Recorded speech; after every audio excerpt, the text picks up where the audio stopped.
芥菜我們平常吃的最多的就是用來做酸菜。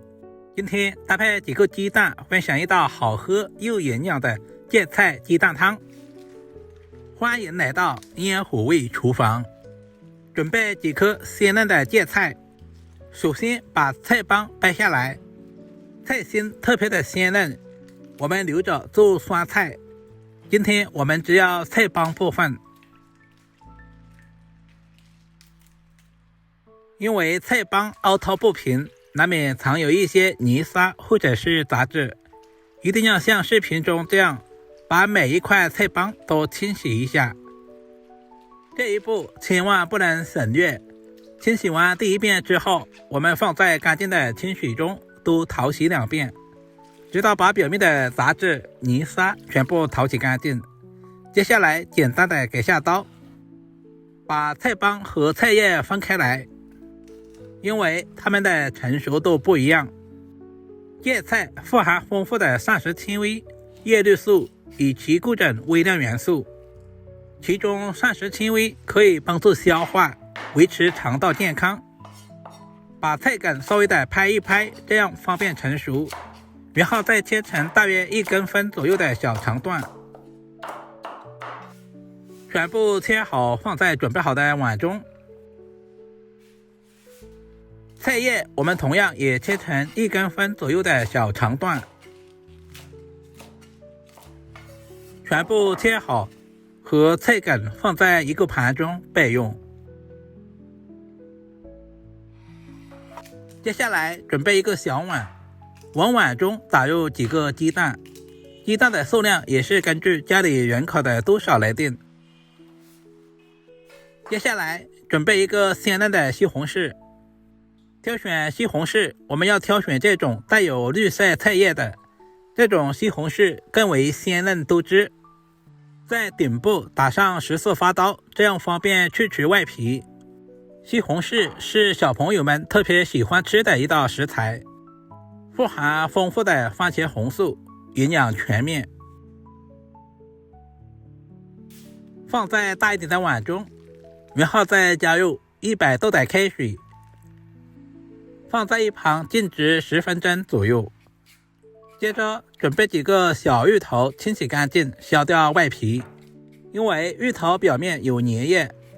像新手朋友的話，最好戴上一次性手套。像我做廚師10多年，已經對芋頭的粘液過敏有免疫了。接着把芋頭切成厚薄均匀的片，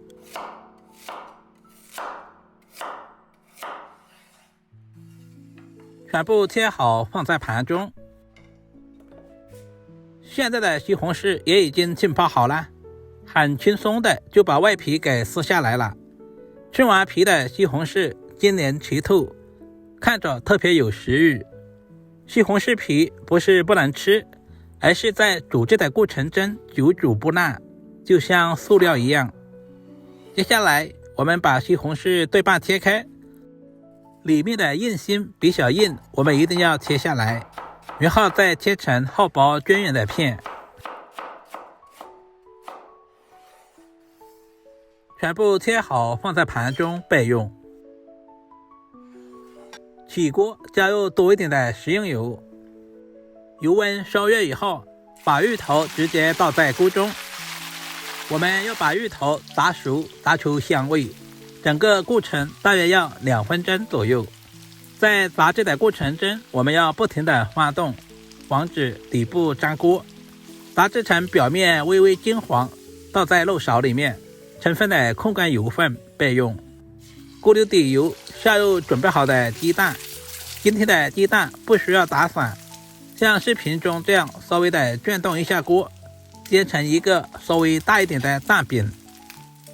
煎至2分鐘左右，我們就翻過來煎另外一面。我們要把2面都煎至金黃，煎出香味。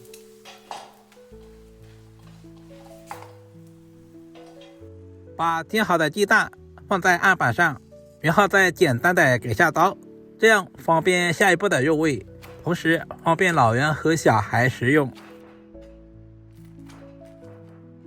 切成視頻中這樣大約2公分左右的小方塊就可以啦。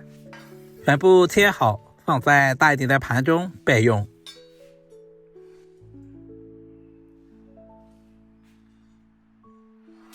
另起鍋，加入少許的食用油，油熱之後加入少量的薑末，把芥菜梗直接倒在鍋中，開大火翻炒均勻。把芥菜梗稍微的炒一下，炒乾表面的水分。接下來把切好的西紅柿片也倒在鍋中，快速翻炒均勻，使西紅柿和芥菜完美的融合。接着把炸好的芋頭也倒下去，快速翻拌均勻，使所有的食材充分的融合。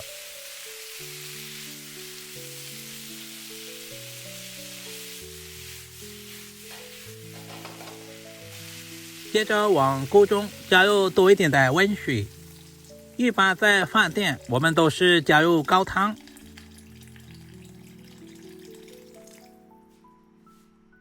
開大火把鍋裡面的湯汁煮開，接下來把煎制好的雞蛋直接倒在鍋中，大約煮2分鐘左右。我們簡單的調下味，加入大半勺的食鹽，然後加入小半勺的松茸鮮，加入多一點的胡椒粉增加香味。